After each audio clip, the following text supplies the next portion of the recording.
not in the habit of taking orders from a machine. Hi, good evening to tonight's live stream for ADLINK's 2020 Vision Hack. Tonight we've got a live demo from Intel and the OpenVINO team. We've got Raymond Lowe and Ravi Panchumarthy. Knew I was going to mess that up. Let me bring the guys in and let's have a bit of a chat going. We've got a surprise for you this evening as well because Raymond's had a haircut. So we're going to have to discuss this. Raymond, what's going on with the haircut, buddy? Finally, I can actually get a proper haircut.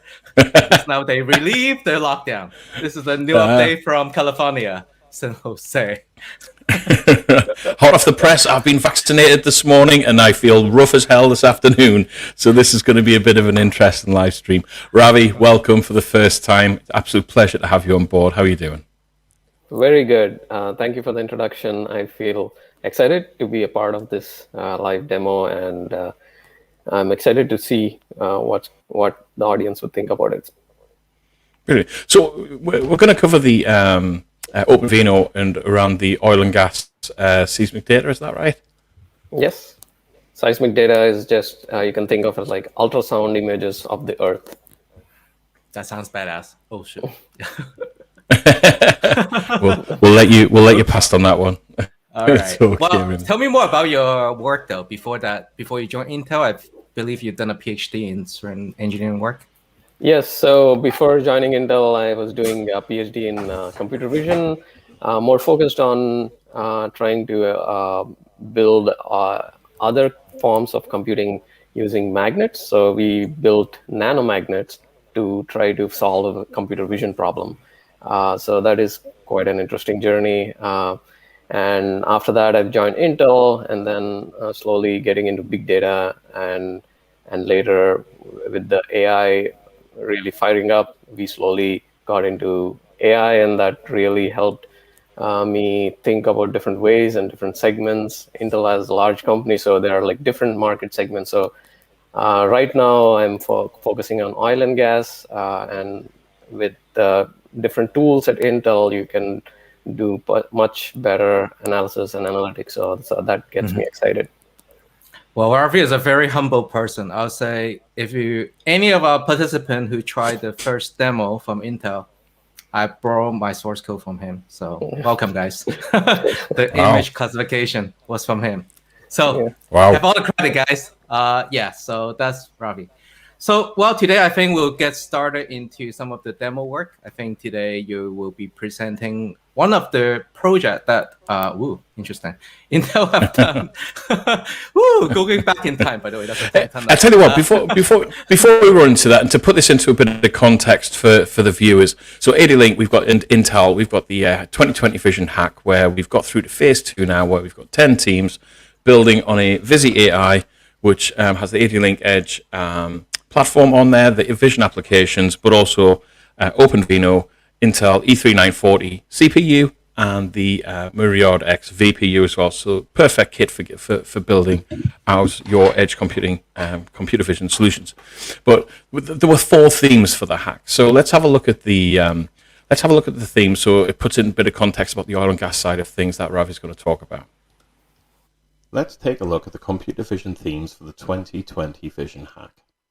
Manufacturers leverage powerful, real-time data from the IoT to increase uptime, perform preventative maintenance, enhance productivity, improve mobile accessibility, and a host of other benefits, like fault detection and enabling higher quality production and quality inspection. Distribution businesses have requirements for asset management, business process efficiencies, and new business models.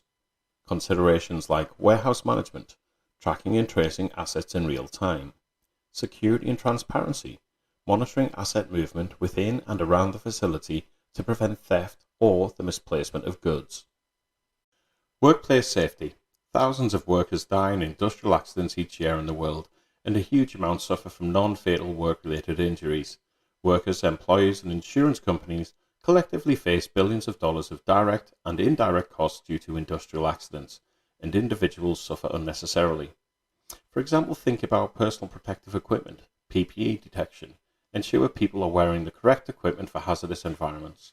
Fall detection, enable identification and notification systems when workers experience injury or equipment is damaged. The energy sector is adopting the use of computer vision to enable smarter, automated, and more effective sensor data collection. Actionable data available when and where it needs to be. Example uses are wind energy producers identifying maintenance such as dirt accumulation on wind turbines, dead insects, and cracks in foundations or towers. In mines, automatic detection of anomalies in mines, for example leaks, fires, smoke, or even production blocks.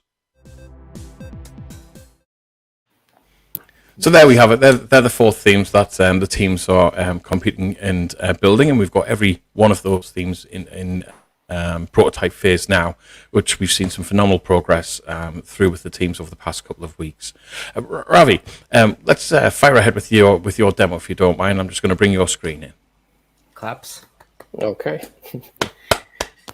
Yeah. So, all right, let's get started.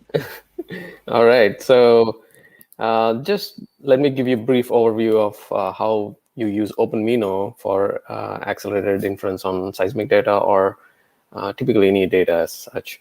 There are in deep learning era, you have 2 phases. Typically, you train go full to screen get a on model.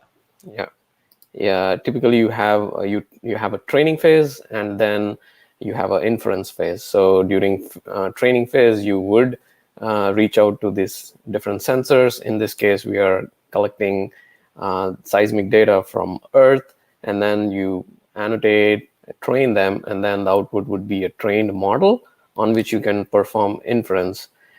So once you have this trained model, we use an OpenVINO model optimizer. It converts and optimizes to suit Intel hardware and architecture so that it leverages Intel architecture goodness to accelerate the inference process. This is a one-time thing. You get a intermediate representation as an output, which are like an XML and a bin file. XML is just the representation, the topology of your deep learning neural network, and the bin file is the weights of the model. And once you have that, you can use the inference engine embedded in your user application to read or send the input images, and then you would read the output. And so typically, these seismic images are super huge in petabytes of data.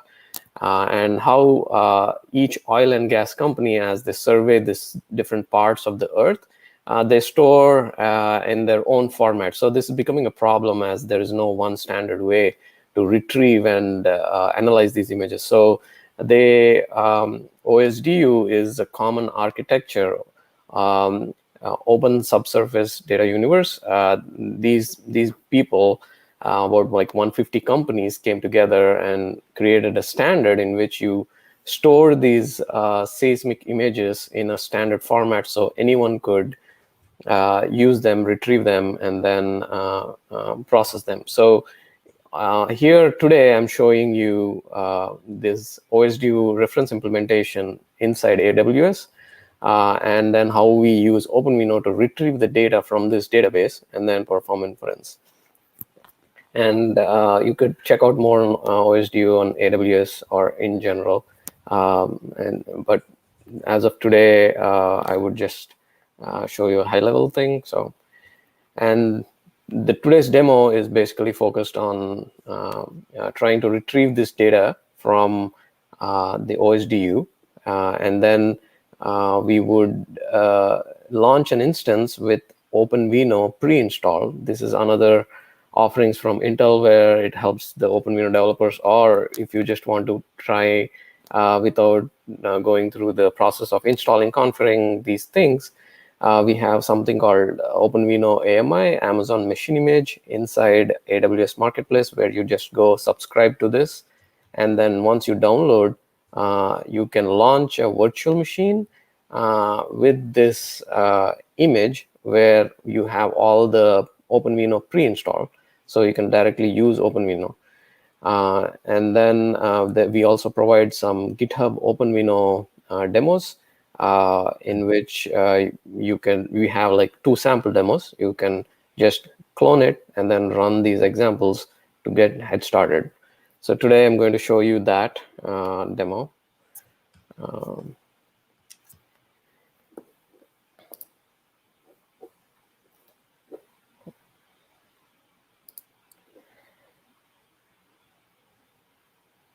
So for people who want to try this, we do have the link post in the comment section, so you can open the Amazon Marketplace, which links to this demo right now.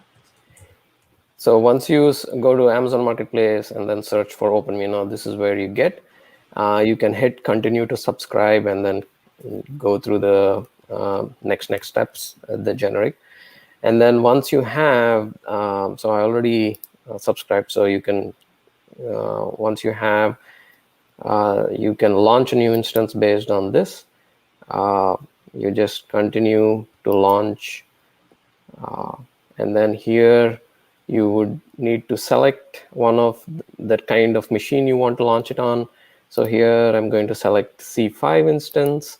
C5 is Intel based, our latest generation processors. C5 12X, 24X, and C5.metal are based on our latest Cascade Lake architecture. The remaining are based on Skylake. The Cascade Lake architecture has an additional benefit of Intel's DL Boost technology, which enables lower precision inference and which accelerates these in-date or lower precision. Remaining, the Skylake have the advanced AVX 512 instructions, which also speed up your workloads. Low precision means what? Low precision means typically whenever you train a network, you train it on FP32. That is like you have a mantissa, and you have this full decimal range. But for int8, you would shorten this so that the compute becomes easier. You don't have to compute with a large stream of data. You remove the fractional pieces to cut short, and then that speeds up the compute. The good part is you would not be losing accuracy on most of the workloads. So yeah, and we have C5, and also there are C5 D and N. D represents disk. The disk represents basically you would be attaching an SSD. So if you have a faster read-write operation workload, you would choose that. N represents networking. These instances have higher bandwidth. So if you're like downloading data, or you have a cluster where you send and receive data, those kind of instances are better. Perfect. So I think I'll wait until you finish clicking this. Yeah, so you would choose any of the instance based on your workload. And then for the sake of time, I already launched an instance, which is C5N, because I'll be downloading data from OSDU database.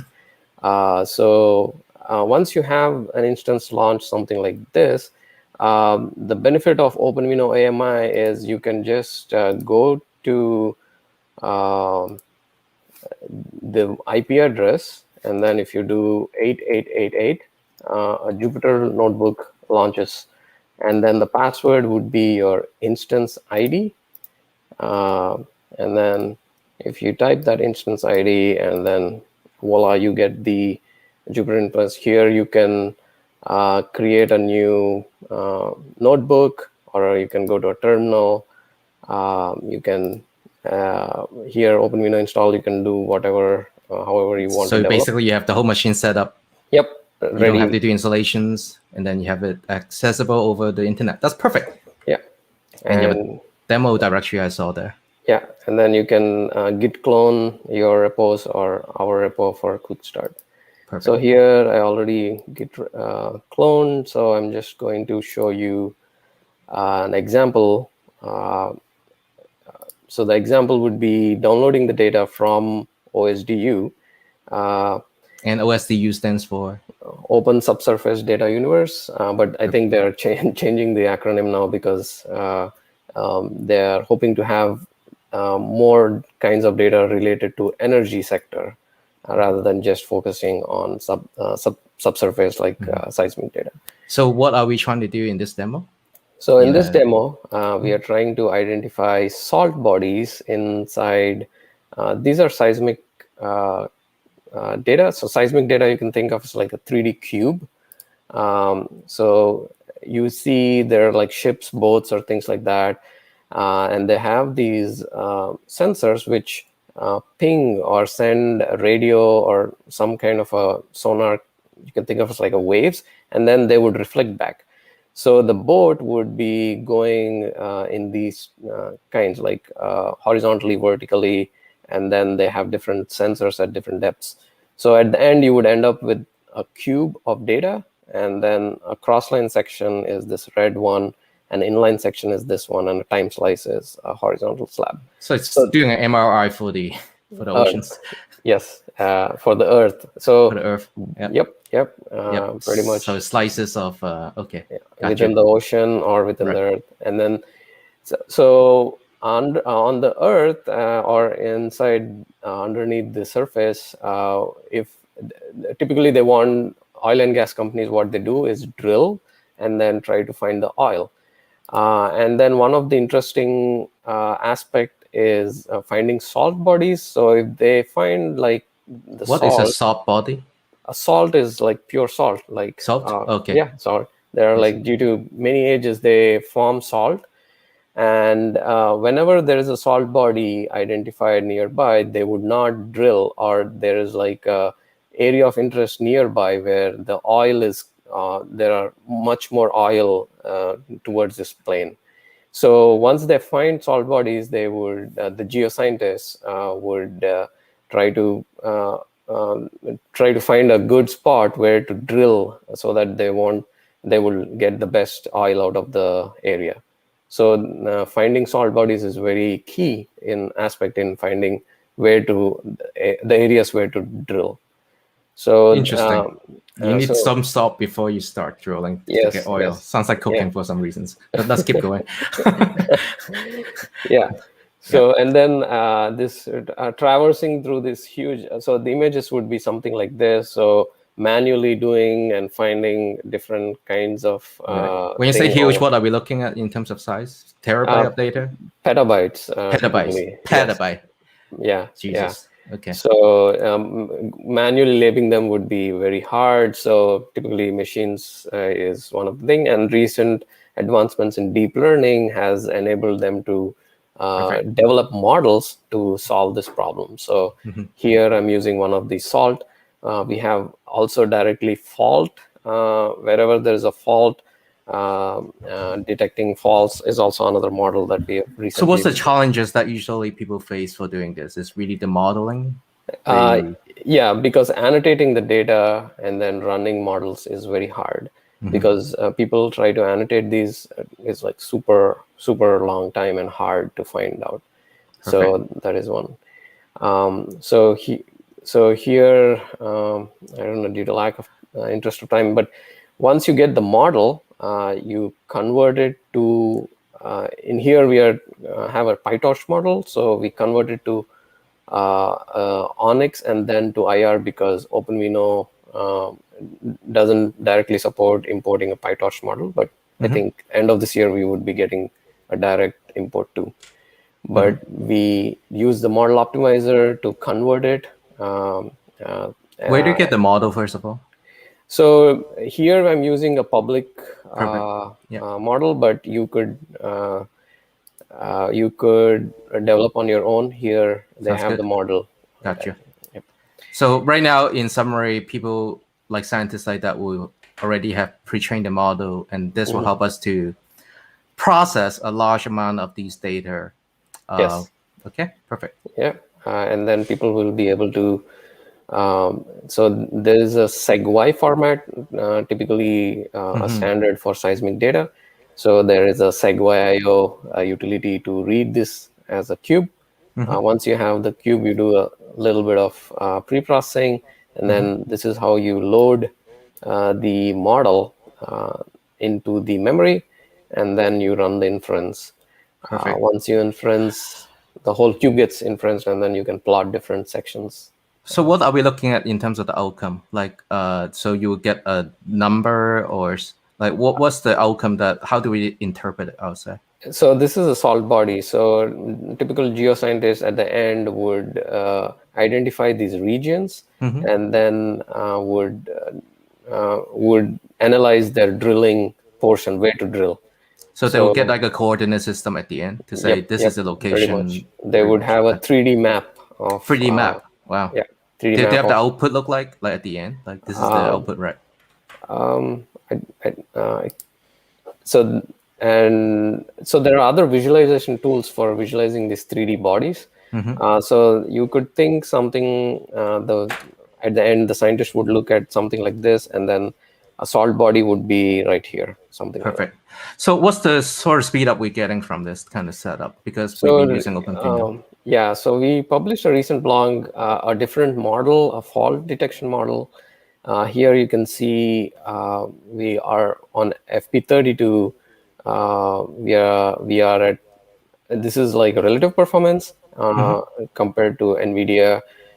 We are almost at the same, so you don't need a huge GPU as such to run these inferences. On NVIDIA, even with lower precision, we are not seeing that much gain, but with OpenVINO, you're almost seeing a 3x boost. So to read this graph, basically, it's lower the better. So basically, we're getting a 3x with the low precision side by side. Okay, that's really great. And without using OpenVINO, if you just run this on native TensorFlow, the gains are like about 10x. Wow, 10x. And then what is the sort of the time usually it takes to crunch these data? So here I'm showing, so it depends on the data size, right? So here I'm showing a 3D cube of about 400 by 400 by 400, and here we are in few milliseconds. Okay. But that is just one cube. But usually, realistically, what is the sort of the crunching time in the industry today? So it depends on how many petabytes of data. So it varies from hours to days. What's the last project size? I think this is my last question. We're running out of time too. So how big were we looking at, and how much time? Do we spend weeks, months, or years on those data? So on just crunching. So before deep learning and after deep learning, it would be like weeks to months. So before it might be months, and now weeks. Yeah, based on the amount of data, of course. Perfect. Well, this is an encouraging thing for our participants, because we see the actual practical implementations of a system that being used today in the industry. I think to learn more of this, we're providing links in the comments. We can also show maybe a couple of these links so people can see how we taking some of these learnings from the industry now back to the hackers and to the communities. And yeah, anything else we'd like to add, Paul? No, that was absolutely brilliant, Ravi. Thank you very much. All the links and everything have been shared in the comments for each of the channels, and obviously they've been scrolling along the bottom of the screen throughout your talk as well. That was absolutely brilliant. Really appreciate it. Yeah, I learned a lot, actually. I've been asking questions like very deeply. I care. This is fun. Yeah. Thank you. Yeah, exactly. We love our demos. I think we've got a couple more coming through over the next coming weeks. Thanks very much, Ravi, Raymond. Always a pleasure. Raymond, looking forward to catching up with you again in the next couple of days for our session with the teams. And thanks very much for watching. If you do like what we're doing here, please do like, share on the channels that you're on and others. We grow and help and educate and support by you helping us to grow. So please do like and share. Thanks very much, and goodbye.